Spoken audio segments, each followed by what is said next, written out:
We all look for love to give us butterflies. A guy with huge arms and tattoos who rides a bike and know how to make you smile, who is 3 inches taller than you even when you're wearing heels, and who agrees with you to make funny reels. Okay, that was very specific and poetic, and you would love to have that, wouldn't you? But when you remove the rhymes from it, it's really hard to find the man who checks all your boxes. Like Bob Burnham said, just pick a guy and love him.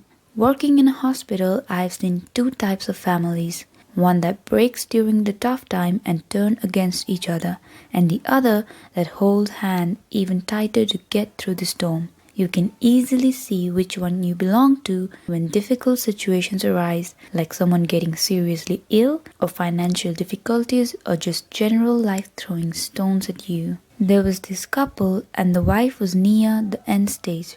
She was overweight, she had a bed sore, she could not move the lower half of her body, and she was in hospital for months, and on and off the hospital for years. I was in my first year of nursing school and I was assigned to this patient, so I had to take her full history of medical conditions and her personal history. And it was long.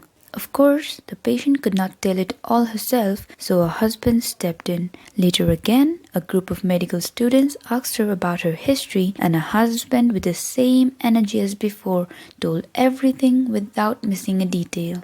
And I tell you, a lot of people brush it off when the student doctor or nurse asks the same questions. Then later again, some senior doctors came and asked, and the husband rose to the occasion as if he was just waiting to talk about his lovely wife. Days went by.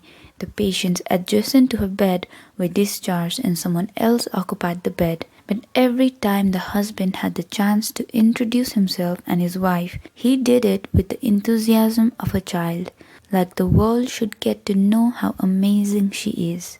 He ate on the floor, slept on the floor for months on end, and took care of his wife like it was his greatest honor. No disgust at the sight of deep wound infection, blood, or even worse, a bad breath. It's easy to love you when you're beautiful and capable, but we should be looking for someone who would stick around at our lowest point without being angry or frustrated with us. So no, relationships aren't supposed to be hard. It's supposed to get you through the hard times with a hope and smile. There's one more story from what I've noticed in couples when the wife is in immediate postpartum, and that might change your perspective on love.